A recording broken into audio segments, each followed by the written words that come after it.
Libro Patriarcas y Profetas, capítulo 23, Las plagas de Egipto. Habiendo recibido instrucciones de los ángeles, Aarón salió a recibir a su hermano, de quien había estado tanto tiempo separado. Se encontraron en las soledades del desierto cerca de Horeb.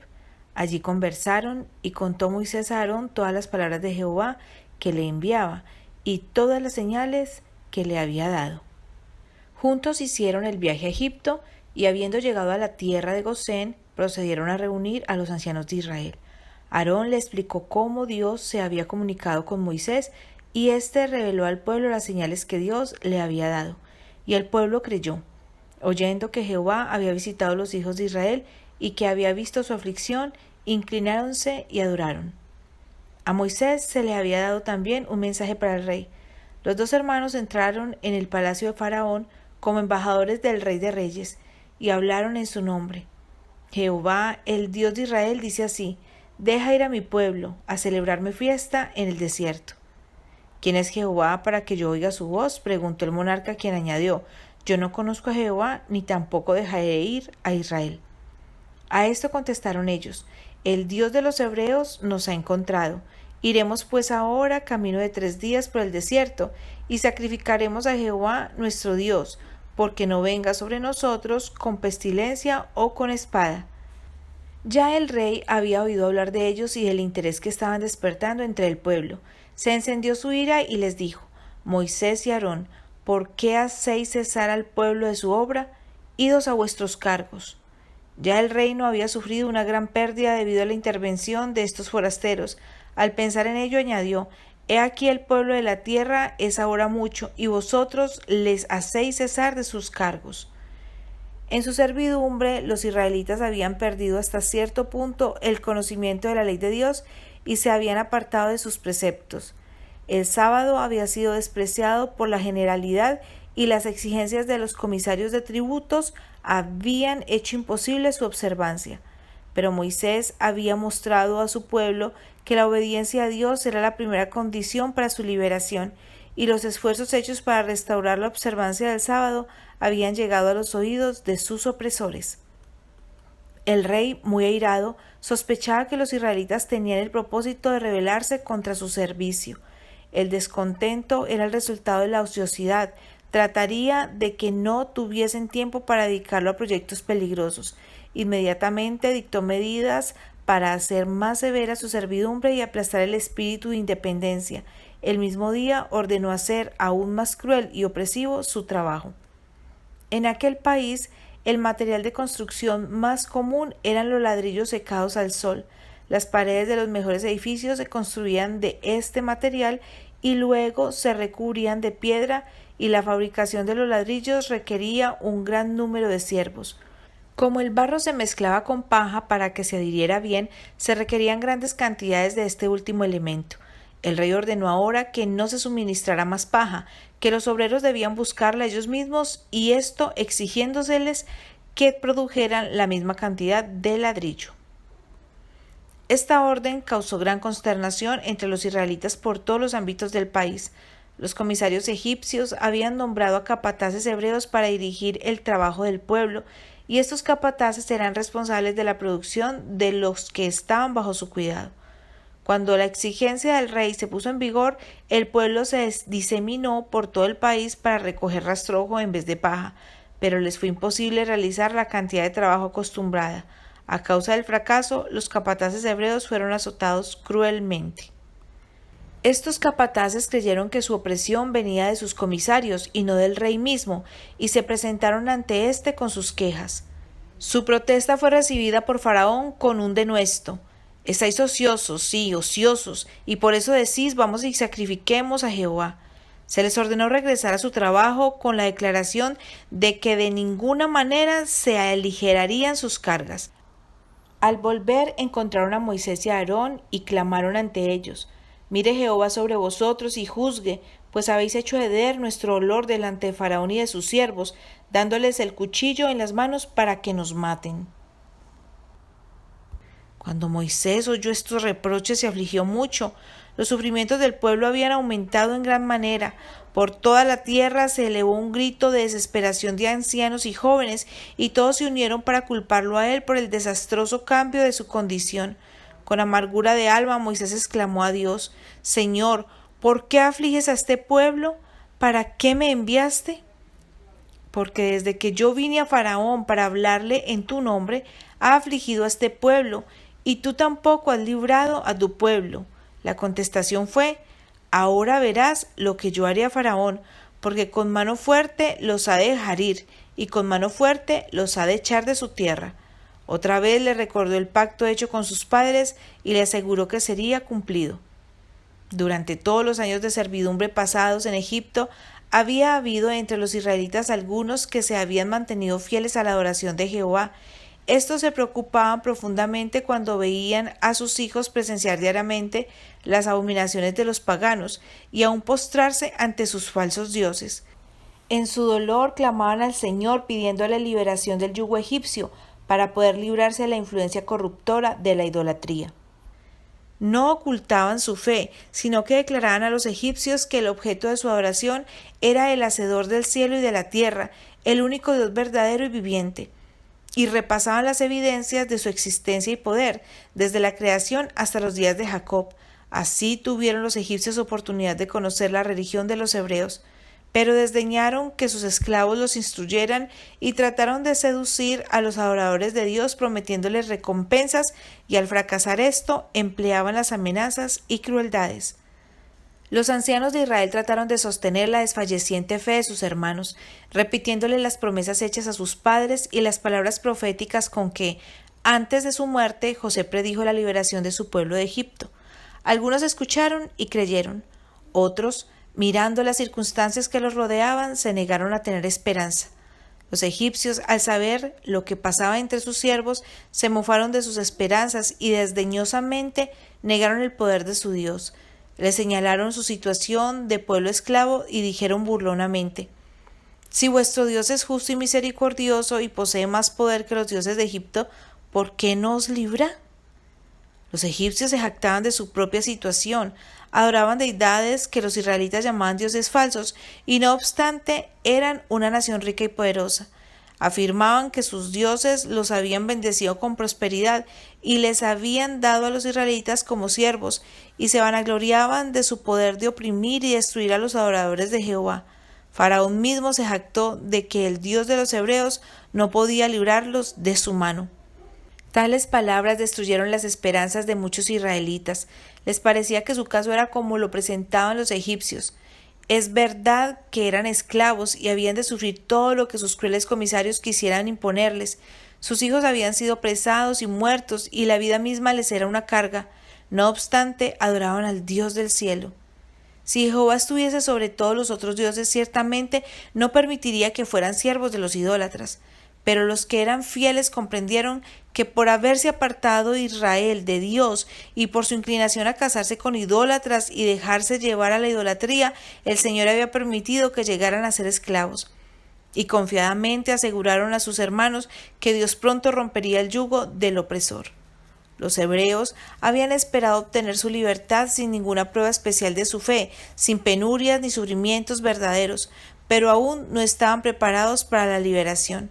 Tenían poca fe en Dios y no querían soportar con paciencia sus aflicciones hasta que Él creyera conveniente orar por ellos.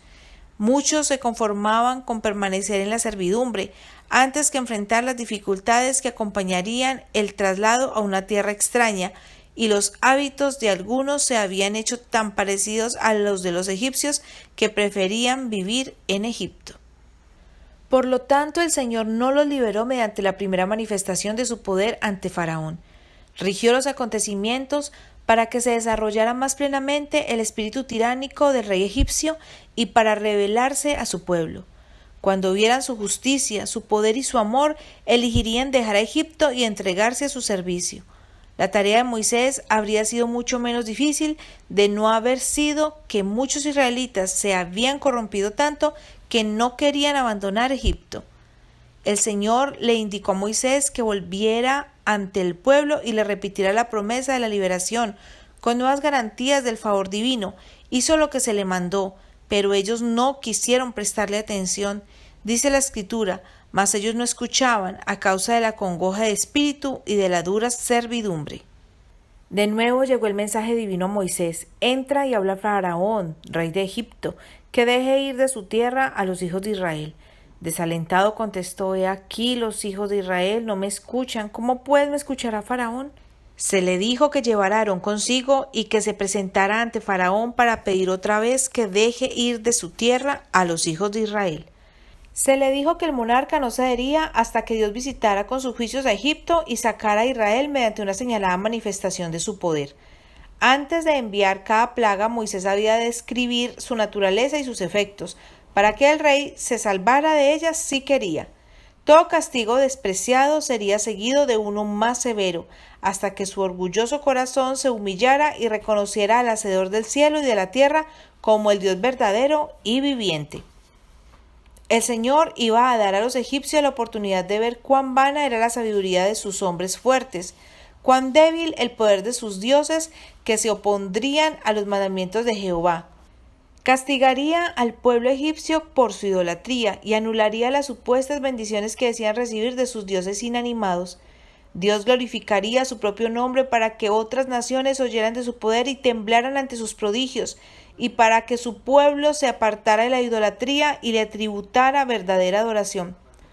Otra vez Moisés y Aarón entraron en los señoriales salones del rey de Egipto. Allí, rodeados de altas columnas y relucientes adornos, de bellas pinturas y esculturas de los dioses paganos, ante el monarca del reino más poderoso de aquel entonces, estaban de pie los dos representantes de la raza esclavizada, con el objeto de repetir el mandamiento de Dios que requería que Israel fuese librado. El rey exigió un milagro, como evidencia de su divina comisión. Moisés y Aarón habían sido instruidos acerca de cómo proceder en caso de que se hiciese tal demanda, de manera que Aarón tomó la vara y la arrojó al suelo ante Faraón. Ella se convirtió en serpiente. El monarca hizo llamar a sus sabios y encantadores y echó cada uno su vara, las cuales se volvieron culebras, mas la vara de Aarón devoró las varas de ellos. Entonces el rey, más decidido que antes, declaró que sus magos eran iguales en poder a Moisés y Aarón. Denunció a los siervos del Señor como impostores y se sintió seguro de resistir sus demandas.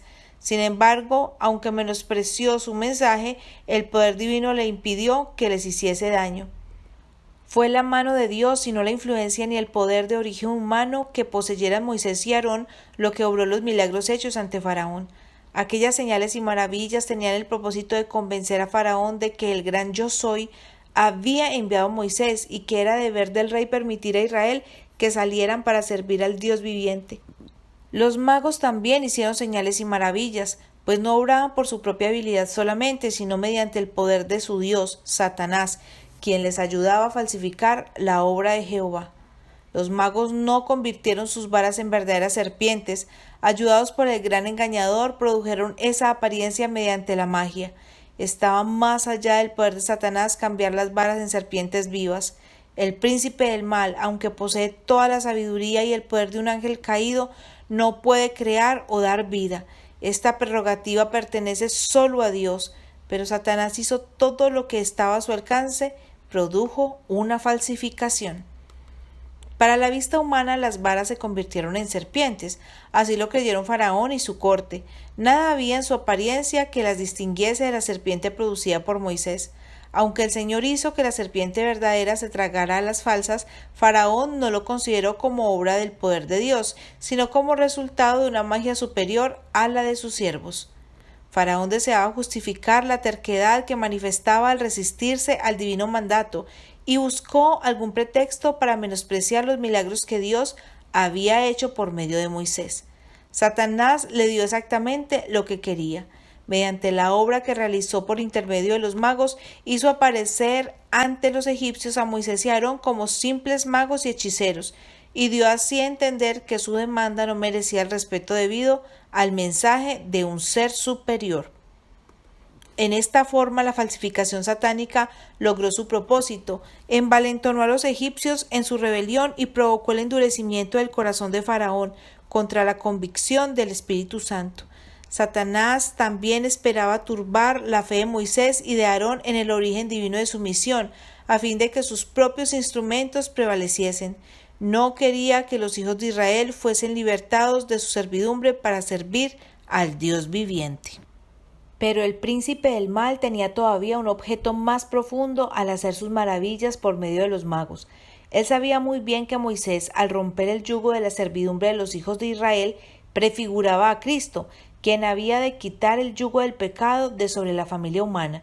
Sabía que cuando Cristo apareciese haría grandes milagros para mostrar al mundo que Dios le había enviado. Satanás tembló por su poder. Falsificando la obra que Dios hacía por medio de Moisés, esperaba no solo impedir la liberación de Israel, sino ejercer además una influencia que a través de las edades venideras destruiría la fe en los milagros de Cristo. Satanás trata constantemente de falsificar la obra de Jesús para establecer su propio poder y sus pretensiones. Induce a los hombres a explicar los milagros de Cristo como si fueran resultado de la habilidad y el poder humanos. De esa manera destruye en muchas mentes la fe en Cristo como Hijo de Dios y las lleva a rechazar los bondadosos ofrecimientos de misericordia hechos mediante el plan de redención. A Moisés y a Aarón se les indicó que a la mañana siguiente se dirigieran a la ribera del río a donde solía ir el rey.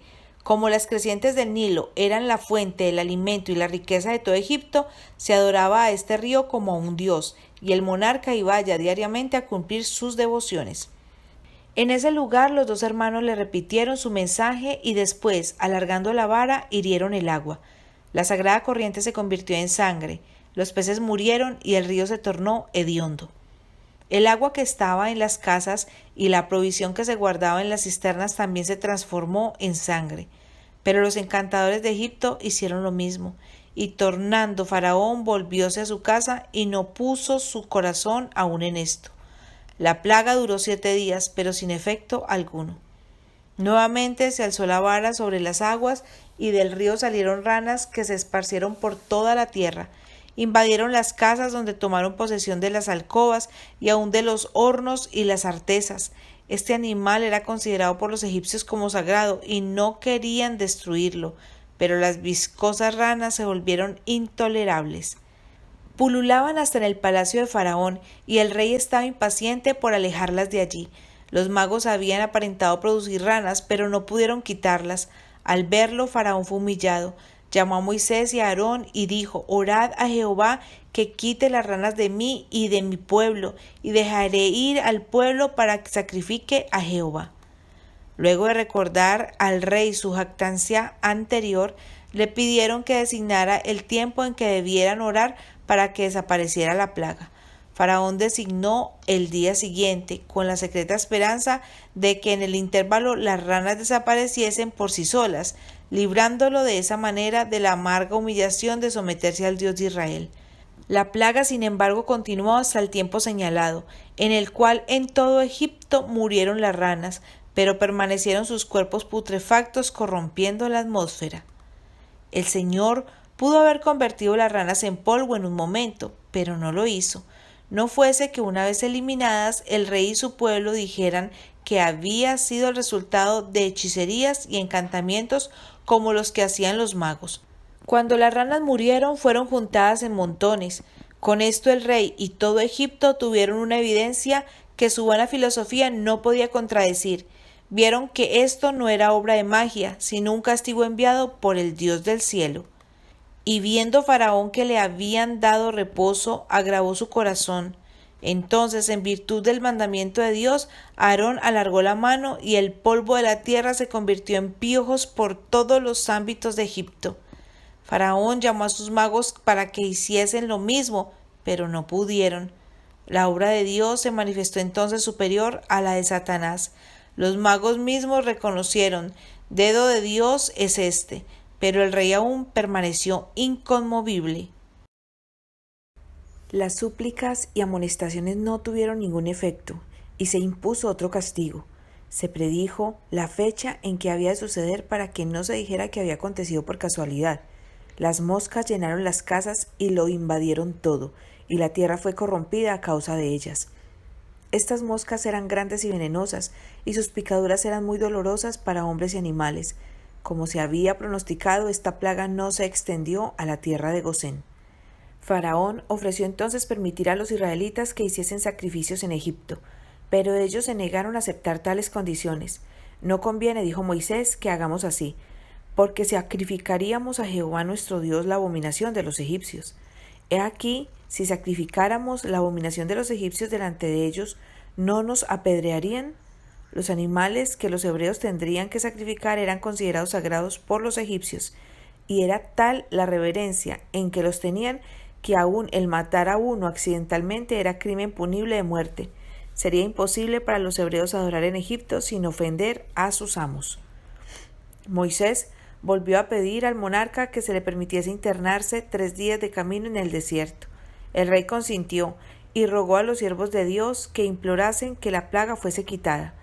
Ellos prometieron hacerlo, pero le advirtieron que no los tratara engañosamente.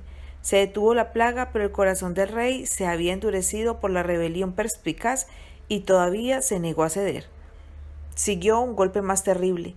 La peste atacó a todo el ganado egipcio que estaba en los campos, tanto los animales sagrados como las bestias de carga, las vacas, bueyes, ovejas, caballos, camellos y asnos, todos fueron destruidos. Se había dicho claramente que los hebreos serían exonerados, y Faraón, al enviar mensajeros a las casas de los israelitas, comprobó la veracidad de esta declaración de Moisés. Del ganado de los hijos de Israel no murió uno. Todavía el rey se mantenía obstinado. Se le ordenó entonces a Moisés que tomase cenizas del horno y que las esparciese hacia el cielo delante de Faraón. Este acto fue profundamente significativo. 400 años antes, Dios había mostrado a Abraham la futura opresión de su pueblo, bajo la figura de un horno humeante y una lámpara encendida. Había declarado que visitaría con sus juicios a sus opresores y que sacaría a los cautivos con grandes riquezas. En Egipto, los israelitas habían languidecido durante mucho tiempo en el horno de la aflicción. Este acto de Moisés les garantizaba que Dios recordaba su pacto y que había llegado el momento de la liberación. Cuando se esparcieron las cenizas hacia el cielo, las diminutas partículas se diseminaron por toda la tierra de Egipto, y doquiera cayeran producían granos, tumores apostemados así en los hombres como en las bestias. Hasta entonces los sacerdotes y los magos habían alentado a Faraón en su obstinación, pero ahora el castigo los había alcanzado también a ellos. Atacados por una enfermedad repugnante y dolorosa, ya no pudieron luchar contra el Dios de Israel, y el poder del que habían alardeado los hizo despreciables. Toda la nación vio cuán insensato era confiar en los magos, ya que ni siquiera podían protegerse a sí mismos. Pero el corazón de Faraón seguía endureciéndose. Entonces el Señor le envió un mensaje que decía: «Yo enviaré esta vez todas mis plagas a tu corazón, sobre tus siervos y sobre tu pueblo, para que entiendas que no hay otro como yo en toda la tierra, y a la verdad yo te he puesto para declarar en ti mi potencia». No era que Dios le hubiese dado vida para este fin, sino que su providencia había dirigido los acontecimientos para colocarlo en el trono en el tiempo mismo de la liberación de Israel. Aunque por sus crímenes este arrogante tirano había perdido todo derecho a la misericordia de Dios, se le había preservado la vida para que mediante su terquedad el Señor manifestara sus maravillas en la tierra de Egipto.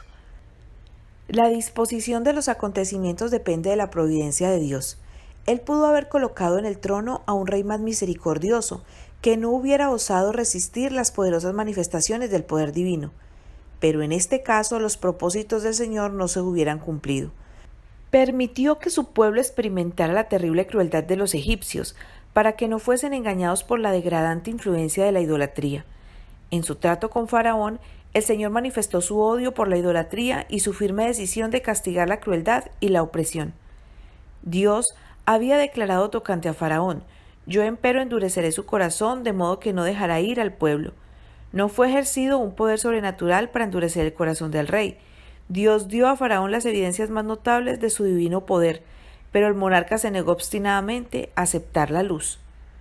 Toda manifestación de poder infinito que él rechazara le empecinó más en su rebelión. El principio de rebelión que el rey sembró cuando rechazó el primer milagro produjo su cosecha. Al mantener su terquedad y alimentarla gradualmente, su corazón se endureció más y más, hasta que fue llamado a contemplar el rostro frío de su primogénito muerto. Dios habla a los hombres por medio de sus siervos, dándoles amonestaciones y advertencias y censurando el pecado. Da a cada uno oportunidad de corregir sus errores antes de que se arraiguen en el carácter. Pero si uno se niega a corregirse, el poder divino no se interpone para contrarrestar la tendencia de su propia acción. La persona encuentra que le es más fácil repetirla. Va endureciendo su corazón contra la influencia del Espíritu Santo. Al rechazar después la luz, se coloca en una posición en la cual aún una influencia mucho más fuerte será ineficaz para producir una impresión permanente. El que cedió una vez a la tentación cederá con más facilidad la segunda vez. Toda repetición del pecado aminora la fuerza para resistir, ciega los ojos y ahoga la convicción. Toda simiente de complacencia propia que se siembre dará fruto. Dios no obra milagros para impedir la cosecha. Todo lo que el hombre sembrare, eso también segará. El que manifiesta una temeridad incrédula e indiferencia hacia la verdad divina no cosecha sino lo que sembró. Es así como las multitudes escuchan con obstinada indiferencia las verdades que una vez conmovieron sus almas. Sembraron descuido y resistencia a la verdad, y eso es lo que recogen. Los que están tratando de tranquilizar una conciencia culpable con la idea de que pueden cambiar su mala conducta cuando quieran, de que pueden jugar con las invitaciones de la misericordia y todavía seguir siendo impresionados, lo hacen por su propia cuenta y riesgo.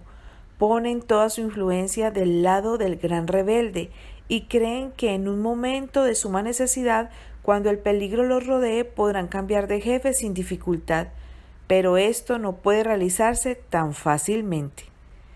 La experiencia, la educación, la práctica de una vida de pecaminosa complacencia amoldan tan completamente el carácter que impiden recibir entonces la imagen de Jesús. Si la luz no hubiese alumbrado su senda, su situación habría sido diferente. La misericordia podría interponerse y darles oportunidad de aceptar sus ofrecimientos, pero después que la luz haya sido rechazada y menospreciada durante mucho tiempo, será por fin retirada. Se amenazó a Faraón con una plaga de granizo y se le advirtió: envía pues a recoger tu ganado y todo lo que tienes en el campo, pues todo hombre o animal que se hallare en el campo y no fuere recogido a casa, el granizo descenderá sobre él y morirá. La lluvia o el granizo eran en Egipto una cosa inusitada y tormenta como la predicha nunca antes se había visto. La noticia se extendió rápidamente y todos los que creyeron la palabra del Señor reunieron su ganado, mientras los que menospreciaron la advertencia lo dejaron en el campo. En esa forma, en medio de un castigo se manifestó la misericordia de Dios, se probó a las personas y se mostró cuántos habían sido llevados a temer a Dios mediante la manifestación de su poder. La tormenta llegó según lo predicho, truenos, granizo y fuego mezclados, tan grande cual nunca hubo en toda la tierra de Egipto desde que fue habitada. Y aquel granizo hirió a toda la tierra de Egipto todo lo que estaba en el campo, así hombres como bestias. Asimismo hirió el granizo toda la hierba del campo y desgajó todos los árboles del país. La ruina y la desolación marcaron la senda del ángel destructor. Solo se salvó la región de Gosén. Se demostró a los egipcios que la tierra está bajo el dominio del Dios viviente, que los elementos responden a su voz y que la única seguridad consiste en obedecerle. Todo Egipto tembló ante el tremendo juicio divino. Faraón llamó a prisa a los dos hermanos y dijo: he pecado esta vez, Jehová es justo y yo y mi pueblo impíos. Orad a Jehová y cesen los truenos de Dios y el granizo, y yo os dejaré ir y no os detendréis más.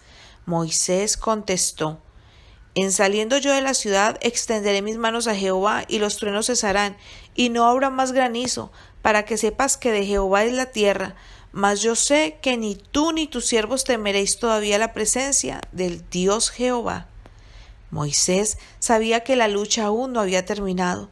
Las confesiones de Faraón, así como sus promesas, no eran efecto de un cambio radical en su mente o en su corazón, sino que eran arrancadas por el terror y la angustia. No obstante, Moisés prometió responder a su súplica, pues no deseaba darle oportunidad de continuar en su terquedad. El profeta, sin hacer caso de la furia de la tempestad, salió, y Faraón y toda su hueste fueron testigos del poder de Jehová para preservar a su mensajero. Habiendo salido fuera de la ciudad, Moisés extendió sus manos a Jehová, y cesaron los truenos y el granizo, y la lluvia no cayó más sobre la tierra. Pero tan pronto como el rey se hubo tranquilizado de sus temores, su corazón volvió a su perversidad. Entonces el Señor dijo a Moisés: entra a Faraón, porque yo he agravado su corazón y el corazón de sus siervos, para dar entre ellos estas mis señales, y para que cuentes a tus hijos y a tus nietos las cosas que yo hice en Egipto, y mis señales que di entre ellos, y para que sepáis que yo soy Jehová. El Señor estaba manifestando su poder para afirmar la fe de Israel en Él como único Dios verdadero y viviente. Daría inequívocas pruebas de la diferencia que hacía entre ellos y los egipcios, y haría que todas las naciones supiesen que los hebreos, a quienes ellos habían despreciado y oprimido, estaban bajo la protección del cielo. Moisés advirtió al monarca que si se empeñaba en su obstinación, se enviaría una plaga de langostas que cubrirían la faz de la tierra y comería todo lo verde que aún quedaba. Llenarían las casas y aún el palacio mismo. Tal plaga sería, dijo, cual nunca vieron tus padres ni tus abuelos desde que ellos fueron sobre la tierra hasta hoy. Los consejeros de Faraón quedaron horrorizados. La nación había sufrido una gran pérdida con la muerte de su ganado. Mucha gente había sido muerta por el granizo. Los bosques estaban desgajados y las cosechas destruidas. Rápidamente perdían todo lo que habían ganado con el trabajo de los hebreos. Toda la tierra estaba amenazada por el hambre. Los príncipes y los cortesanos se agolparon alrededor del rey y airadamente preguntaron: ¿hasta cuándo nos ha de ser este porlazo? Deja ir a estos hombres para que sirvan a Jehová su Dios. ¿Aún no sabes que Egipto está destruido? Se llamó nuevamente a Moisés y a Aarón, y el monarca les dijo: andad, servid a Jehová vuestro Dios. ¿Quién y quién son los que han de ir? La contestación fue: hemos de ir con nuestros niños y con nuestros viejos, con nuestros hijos y con nuestras hijas, con nuestras ovejas y con nuestras vacas hemos de ir, porque tenemos solemnidad de Jehová. El rey se llenó de ira. Así sea Jehová con vosotros, vociferó, como yo os dejaré ir a vosotros y a vuestros niños. Mirad cómo el mal está delante de vuestro rostro. No será así. Id ahora vosotros los varones y servid a Jehová, pues esto es lo que vosotros demandasteis. Y echáronlos delante de Faraón. El monarca había tratado de destruir a los israelitas mediante trabajos forzados, pero ahora aparentaba tener profundo interés en su bienestar y tierno cuidado por sus pequeñuelos. Su verdadero objeto era retener a las mujeres y los niños como garantía de regreso de los hombres. Moisés entonces extendió su vara por sobre la tierra y sopló un viento del este y trajo langostas, en gran manera grave. Ante ella no hubo langosta semejante, ni después de ella vendrá otra tal. Llenaron el cielo hasta que la tierra se oscureció y devoraron toda cosa verde que quedaba. Faraón hizo venir inmediatamente a los profetas y les dijo: he pecado contra Jehová vuestro Dios y contra vosotros, mas ruego ahora que perdones mi pecado solamente esta vez, y que oréis a Jehová vuestro Dios, que quite de mí solamente esta muerte. Así lo hicieron, y un fuerte viento del occidente se llevó las langostas hacia el mar Rojo, pero aún así el rey persistió en su terca resolución. El pueblo egipcio estaba a punto de desesperar. Las plagas que ya habían sufrido parecían casi insoportables y estaban llenos de pánico por temor del futuro. La nación había adorado a Faraón como representante de su Dios, pero ahora muchos estaban convencidos de que él se estaba oponiendo a uno que hacía de todos los poderes de la naturaleza los ministros de su voluntad. Los esclavos hebreos, tan milagrosamente favorecidos, comenzaban a confiar en su liberación. Sus comisarios no osaban oprimirlos como hasta entonces. Por todo Egipto existía un secreto temor de que la raza esclavizada pudiese levantarse y vengar sus agravios. Por doquiera los hombres preguntaban con el aliento en suspenso: ¿qué seguirá después? De repente una oscuridad se asentó sobre la tierra, tan densa y negra que parecía que se podía palpar. no solo quedó la gente privada de luz, sino que también la atmósfera se puso muy pesada, de tal manera que era difícil respirar. Ninguno vio a su prójimo, ni nadie se levantó de su lugar en 3 días, mas todos los hijos de Israel tenían luz en sus habitaciones. El sol y la luna eran para los egipcios objetos de adoración. En estas tinieblas misteriosas, tanto la gente como sus dioses fueron heridos por el poder que había patrocinado la causa de los siervos. Sin embargo, por espantoso que fuera, este castigo evidenciaba la compasión de Dios y su falta de voluntad para destruir. Estaba dando a la gente tiempo para reflexionar y arrepentirse antes de enviarle la última y más terrible de las plagas. Por último, el temor arrancó a Faraón una concesión más. Al fin del 3er día de tinieblas llamó a Moisés y le dio su consentimiento para que saliera el pueblo, con tal que los rebaños y las manadas permanecieran. «No quedará ni una uña», contestó el decidido hebreo, «porque no sabemos con qué hemos de servir a Jehová hasta que lleguemos allá». La ira del rey estalló desenfrenadamente y gritó: «Retírate de mí, guárdate que no veas más mi rostro, porque en cualquier día que vieres mi rostro morirás». La contestación fue: «Bien has dicho, no veré más tu rostro». Moisés era muy gran varón en la tierra de Egipto, a los ojos de los siervos de Faraón y a los ojos del pueblo. Moisés era considerado como una persona venerable por los egipcios. El rey no se atrevió a hacerle daño, pues la gente le consideraba como el único ser capaz de quitar las plagas. Deseaban que se permitiese a los israelitas salir de Egipto. Fueron el rey y los sacerdotes los que se opusieron hasta el último momento a las demandas de Moisés.